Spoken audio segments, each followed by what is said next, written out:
Okay, so the next thing we've got to do is put this together in free energy. So I'm gonna start our new lecture on free energy, but I'm gonna use this same paper because I'm gonna be referring to our entropy and enthalpy a bit.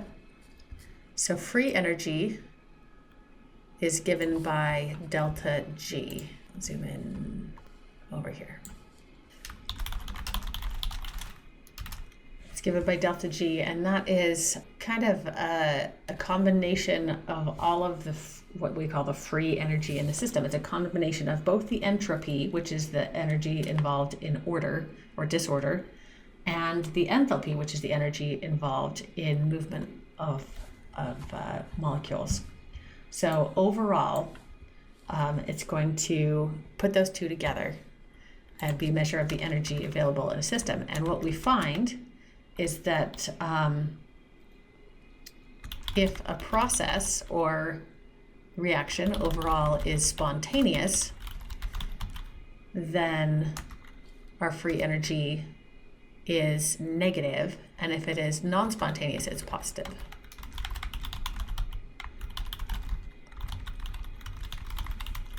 And we're representing free energy by delta G. Okay, if it'll help you remember, it's free energy. So we're gonna give it the G for free energy.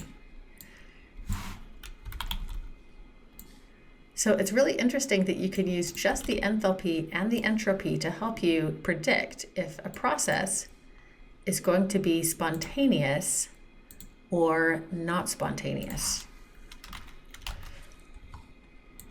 Or you might say favorable with regards to the universe, what the universe wants, and unfavorable with regards to what the universe wants, right? If it's favorable for the universe, then it will be spontaneous, and if it's unfavorable, it is not spontaneous. Now I'm gonna put a little asterisk here next to spontaneous and non-spontaneous, because the way that you probably grew up using the term spontaneous is something along the lines of it just happens all by itself without any with a natural impulse or tendency, without any effort, no premeditation, something just happens. It was spontaneous. Like a spontaneous person might be reading a book and then all of a sudden out of the blue just like get up and go watch a movie. And that is not exactly the way that chemists use the word spontaneous. So I just need to specify this. First I need to be, okay.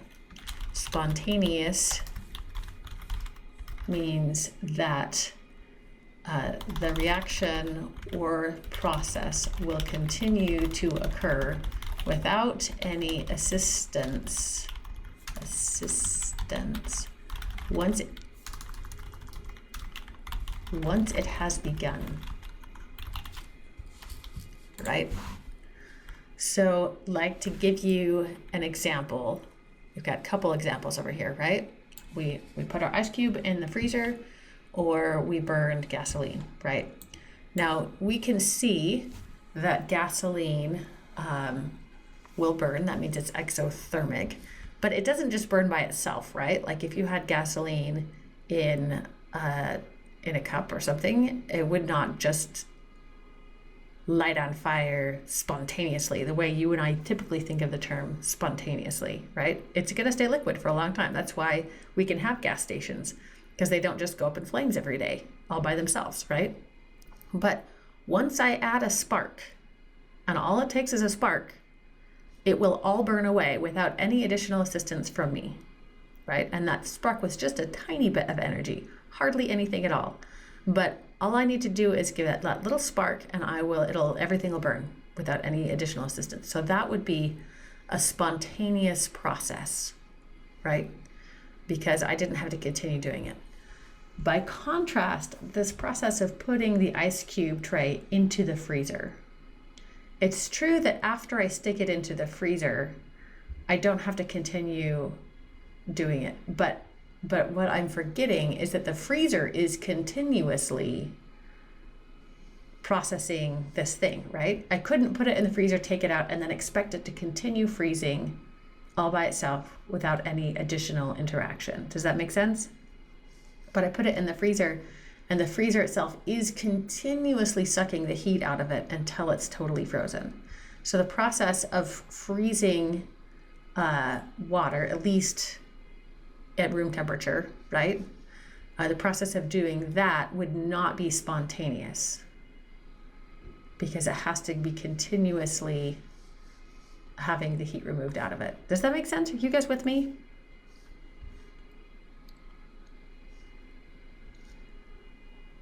Okay, so it's basically, in some cases, the beginning is so easy that it really does happen all by itself, right? So the temperature drops below a 0 degrees Celsius outside. That's the freezing point of water, and snow forms in clouds, and that was spontaneous because that's the temperature at which snow forms in clouds, right?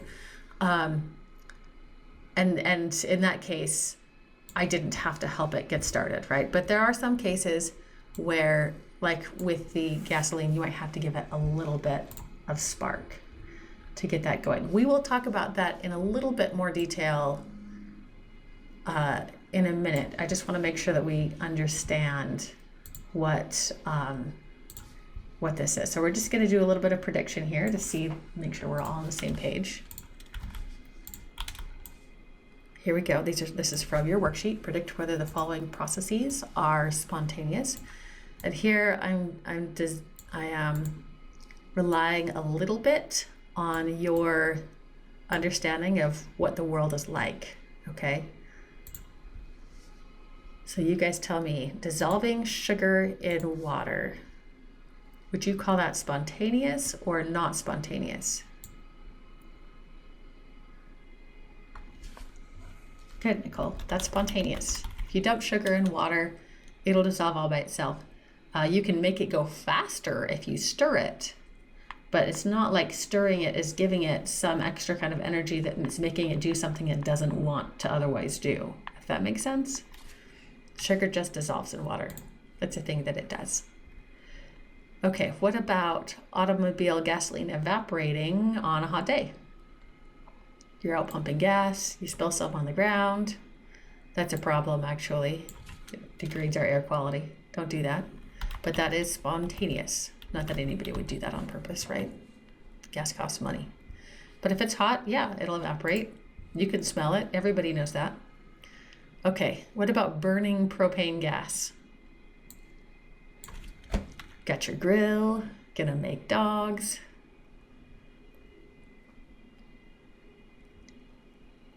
You need the spark to start it, but after it starts, then what? It's spontaneous, right? After you give it the spark, it will proceed all by itself until that tank of propane is completely gone, if you forget to turn it off. And you don't have to keep sparking it, right?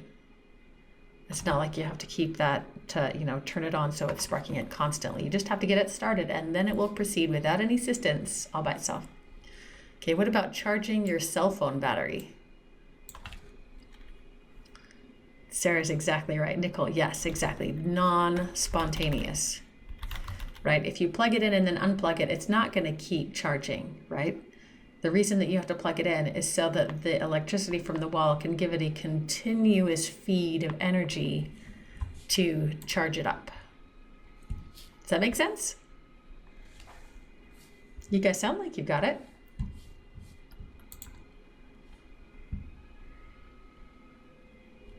Ish.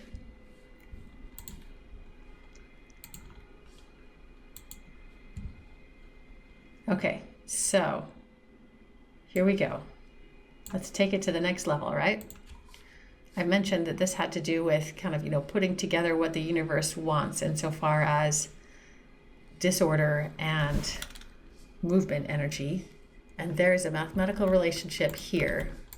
And I'm not going to make you memorize the mathematical relationship, but and we're not even going to do math with it, but we're going to do a little bit of, we might call it logic with this guy, okay?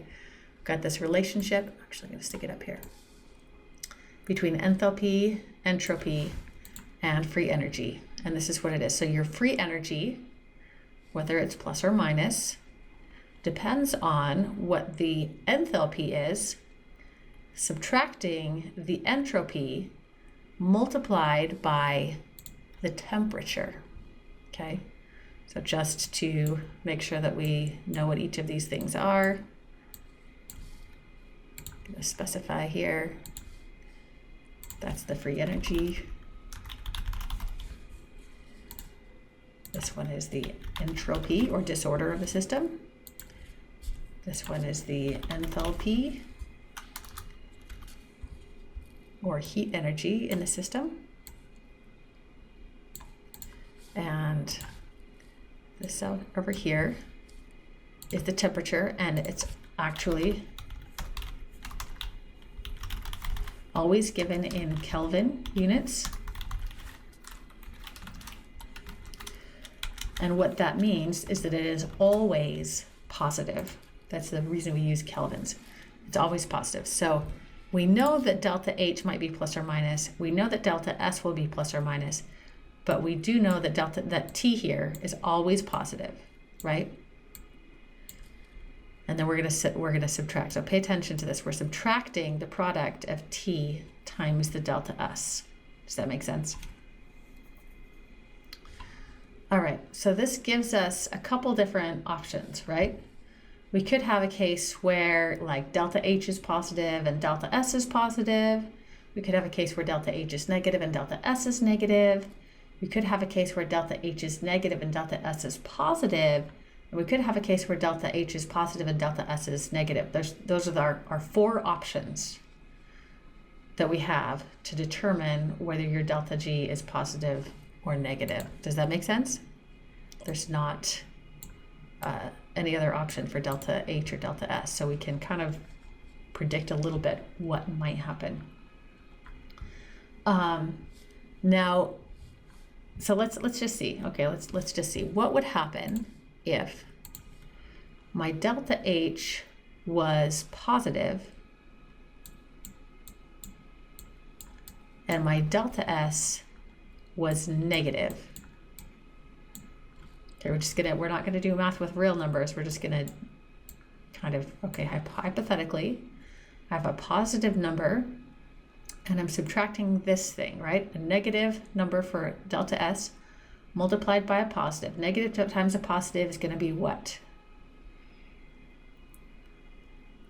It's gonna be negative, that's right. And negative times a positive is negative. Perfect.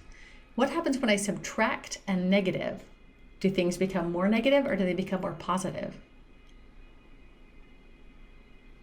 Sarah's right, they become more positive. Subtracting a negative is like a negative number times a negative number, right?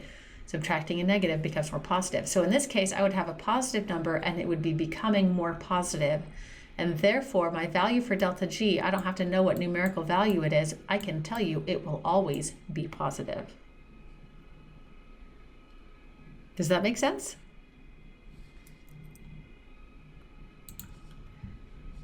Same thing here. If I have a negative value for delta H and a positive value for delta S, we can predict what we might get for delta G.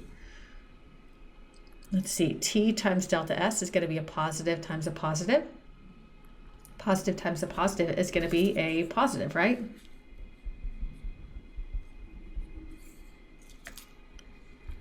And then when I subtract a positive, do things become more negative or more positive? They become more negative. Yes, that's right. So if I have a negative sign and it's becoming more negative, then my delta G in that case will always be negative. That process will always be spontaneous if I am exothermic and trending towards disorder. Oh, you guys are good. All right. Let's keep going. What if I'm endothermic or positive delta H and creating more order, that is a positive delta S? Positive times a positive is positive. Subtracting a positive is going to make things more negative. So here I've got a positive value and I'm becoming more negative. Now, whether my free energy is positive or negative depends entirely on the value of my temperature, right? At high temperatures, the becoming more negative is going to be more important. And so at high temperatures, it will be favorable. But at lower temperatures, this part doesn't have as big of a contribution, and the positive delta H is more important. So at lower temperatures, that would be non-spontaneous. And at higher temperatures, it would be spontaneous. And we can do the same thing here if this is negative delta H and a negative delta S. Positive times a negative is a negative. Subtracting a negative makes you become more positive. So here we have the case of a negative, which could become more positive as the temperature increases. And therefore, it's going to be positive at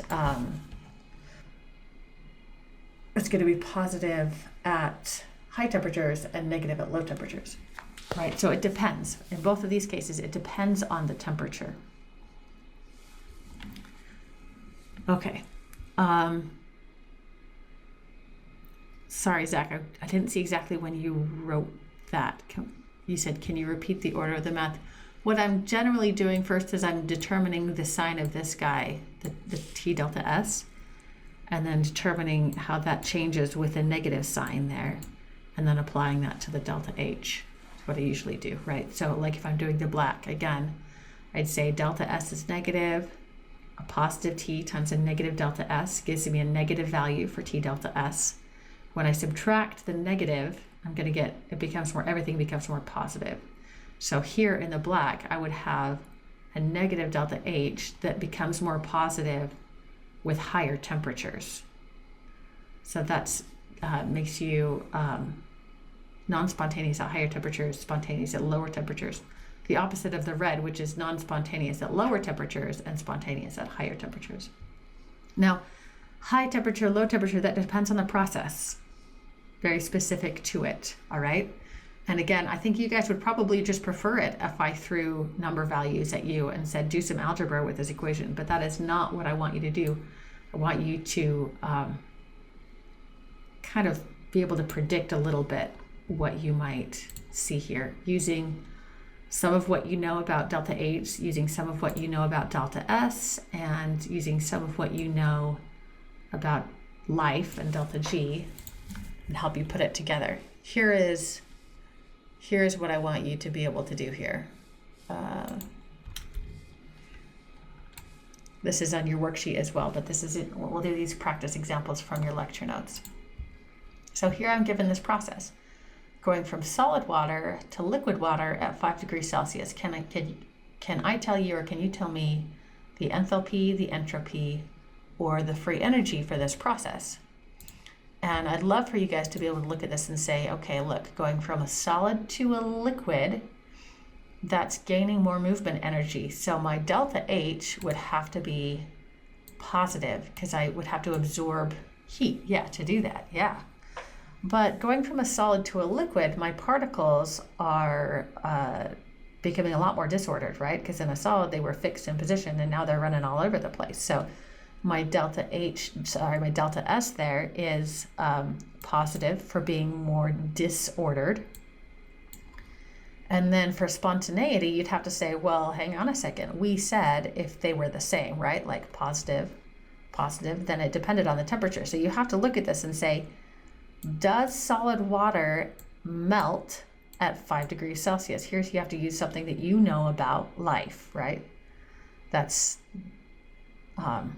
does ice melt at 5 degrees Celsius? Do you guys know? What is the melting point? Sarah says, very slowly. I don't care how fast it is. I just want to know if it does it. And the answer is yes, it does, right? It is spontaneous because the melting point of water is 0 degrees Celsius. Everybody should know that. Melting is 0, boiling is 100. The Celsius scale was built on water. So at 5 degrees Celsius, I'm greater than 0. I'm warmer than 0, so my ice will melt. That is a spontaneous process. Even if it's really slow because it's kind of close to the melting point, it will happen. Does that make sense? Okay, that one was pretty easy. I'm starting you off easy. Let's try this guy, combustion of gasoline, and I've balanced it at everything. We've actually looked at this one in our examples here. So you guys know that when you burn anything, you're going to release heat, right? So that's going to be negative. And you guys already said, look, 27 molecules to 34 molecules, that's becoming more disordered. So this is going to be positive. And then we went through this process and I said, look, if I've got a positive times a positive, that's positive. If I'm subtracting a positive, then that's going to become more negative. If I have a negative becoming more negative, in every case, my delta G will be negative. So burning anything is spontaneous. There. That's not so bad. This one is tricky. A little bit. Tricky in that I'm going to make you think. All right. I'm activating a supersaturated solution of sodium acetate on a cold day. This is a reusable instant heat pack. You guys know what I'm talking about? Have you seen these? You might have seen them gosh, it's probably been a long time since any of you have been to the mall. But in the winter, you see these little kiosks pop up in the mall, and they'll sell these little heat packs. And they just look like little jelly packs, and they have this tiny button inside of them. And you click the button, like they're liquidy, and you click the button, and all of a sudden it becomes a solid, and it becomes really warm, right? So I've tried to show you essentially what's happening here. It's an aqueous solution of sodium acetate. Supersaturated means that there's more of it dissolved than would normally be dissolved, but it can't precipitate because it doesn't have a nucleation point. But as soon as you click that button, it makes a nucleation point and it becomes a solid here. It actually is a complex with water here. The whole thing becomes a solid. Okay, all right, so you guys tell me, based on that description and this thing here, what is my delta H?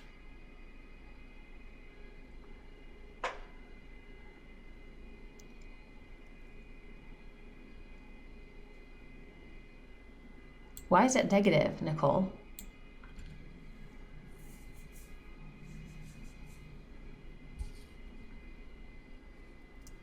Because it's releasing heat. You can tell because your hands get to absorb that heat. That's the whole point of the hot pack, right? It's releasing heat, and heat is a form of energy. Good. Good observation, right? So here you have to remember this is what it is. It's an instant heat pack. Okay, what about delta S?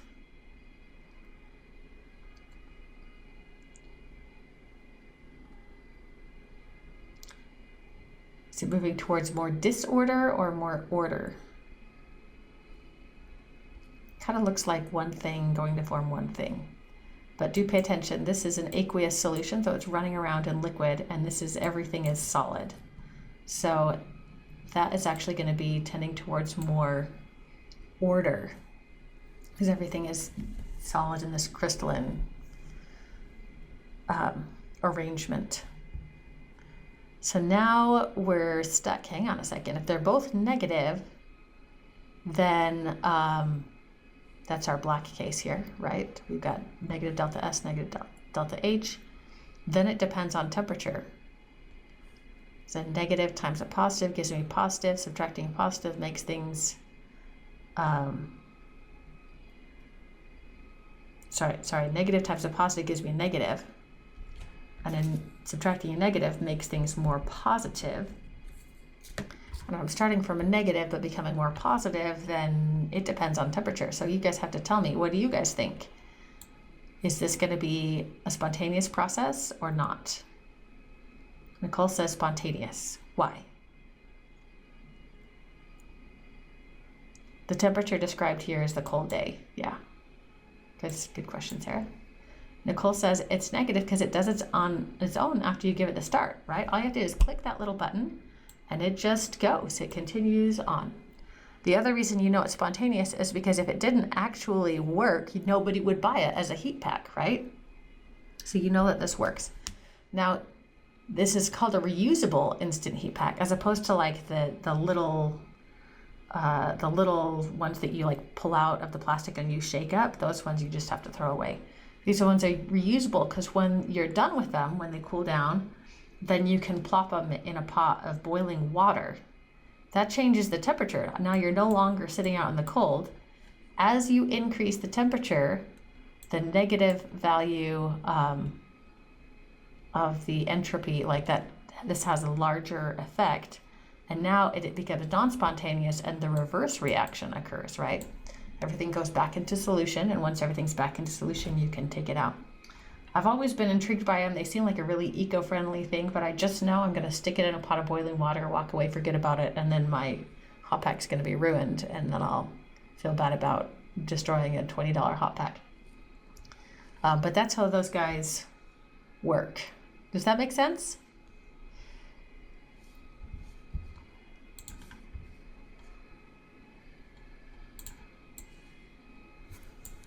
It's just a little bit tricky. I'm just engaging your brain in a different way than we've done before. Okay, so what I want you guys to do is go to your worksheet tonight or tomorrow.